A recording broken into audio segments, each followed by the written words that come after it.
सभी दोस्तों को प्रणाम, मित्रों को प्रणाम, जितने भी भाई बहन हैं सभी को कोटि कोटि प्रणाम। पंकज कुमार मिश्रा की तरफ से सबका हार्दिक अभिनंदन, स्वागत है। दोस्तों, आज हम बात करने जा रहे हैं, एक मजदूर की बात करने जा रहे हैं। ये कहानी बहुत पहले की बात है, बहुत पुरानी बात है। एक मजदूर था, उसके बीवी बच्चे सब थे, लेकिन वो बेचारा बहुत गरीब था। इतना गरीब था कि उसके पास कुछ भी नहीं था खाने के लिए। ना उसके पास खेत था कोई, ना वो किसानी करने लायक था, ना कि उसके पास ज़मीन थी, ना उसके पास कोई साधन था कि धन आए उसके पास।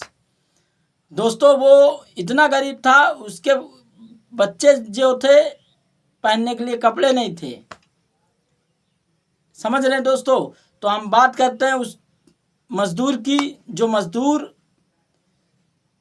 दर भटक भटक भटक के अपने घर का परिवार कैसे भी पालन पोषण करता था। वो एक दिन ऐसा आया कि उसकी बीवी ने उसको बहुत भला बुरा कहा। 3 बच्चे थे उसके पास, 2 लड़के एक बेटी। बोली, अगर तुम कमाओगे नहीं तो कैसे घर का खर्च चलेगा हमारा। खाने के लिए उस दिन उसके पास कुछ था ही नहीं, थोड़ा सा चावल था, इतना बस। कैसे चलेगा घर? अब मजदूर परेशान बहुत। वो बोला, मैं जा रहा हूँ परदेश कमाने के लिए। वो थोड़ा पोटली में चावल लेता है और निकल लेता है घर से अपने। निकलने के बाद वो घर से निकलता है, करीब जाता है 10 किलोमीटर।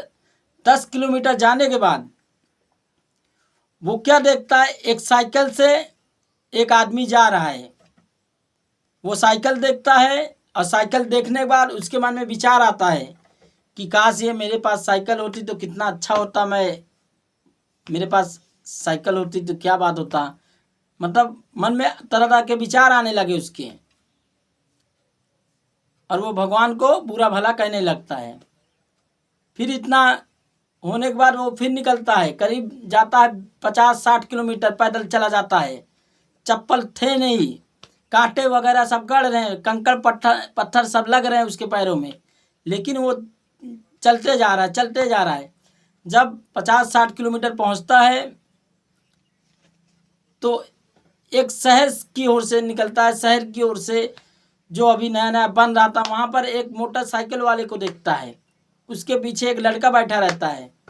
मोटरसाइकिल वाले को देखता है जब, उसके मन में विचार आता है, भगवान देखो, इसका बच्चा भी मुस्टंडा है, ये भी है, और इसको मोटरसाइकिल है। अगर ये मोटरसाइकिल मेरे पास होती तो मैं कितना मज़ा आता मुझे।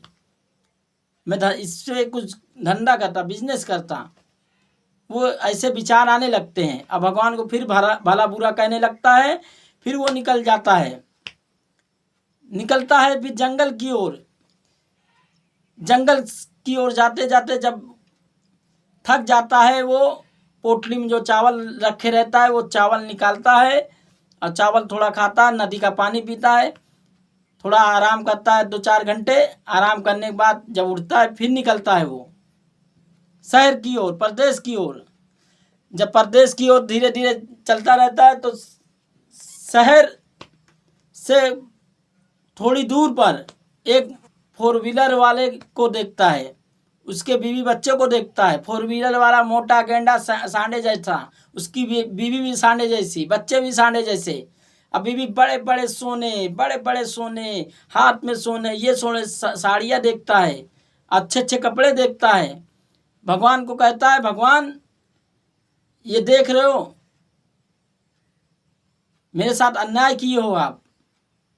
इसके पास सब कुछ है, बच्चे भी मोटे सांडे, 4 व्हीलर भी, पैसे भी, सोना चांदी भी, कपड़े भी अच्छे अच्छे। भगवान मेरे साथ अन्याय किए हो आप, मुझे कुछ नहीं मिला है। भगवान को फिर वो भला बुरा कहता है और वहाँ से वो निकल चलता भी शहर की ओर। शहर की ओर जाते जाते शहर से पहले एक नदी आता है। नदी के बाद जंगल है, फिर उसके बाद शहर है। समझ रहे दोस्तों? नदी के पास एक शमशान घाट है।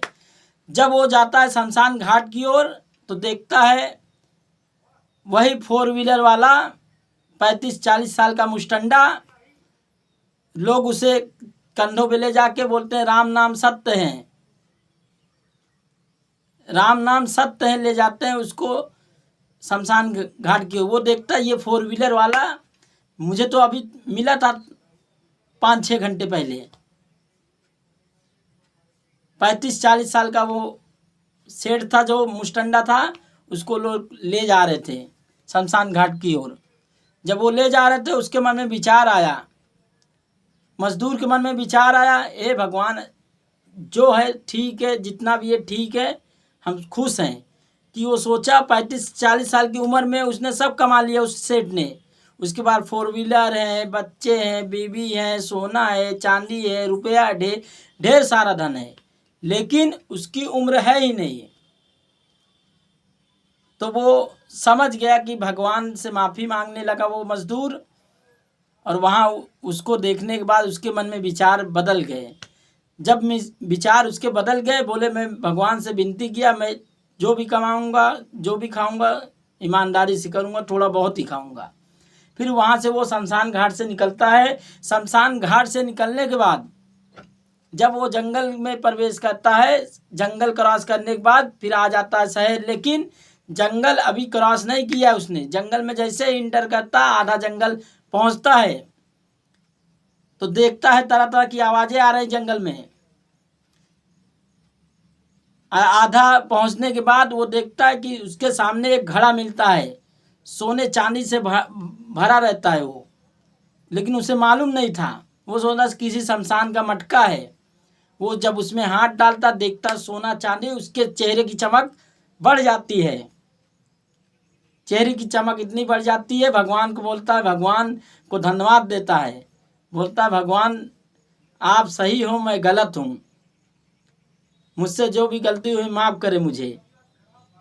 वो जब सोना चांदी पाता है, वो शहर की ओर ना जाकर चुपचाप घर की ओर प्रस्थान कर लेता है। और घर पहुंचने के बाद अपने बीवी बच्चों को जब वो दिखाता है सोना चांदी, बीवी बच्चे भी खुश हो जाते हैं। समझ रहे दोस्तों, इस कहानी से हमें ये शिक्षा मिलती है कि लालच ना करें। आपके नसीब में जो लिखा रहेगा, जो आपके भाग्य में लिखा है वो मिलेगा, लेकिन आप अपने कर्म के लिए किसी को दोषी मत ठहराओ। फल आपको मिलेगा, सिर्फ आप कर्म करते रहो बस। तो दोस्तों जय हिंद, वंदे मातरम, सभी को प्रणाम। वीडियो अच्छा लगे शेयर करें।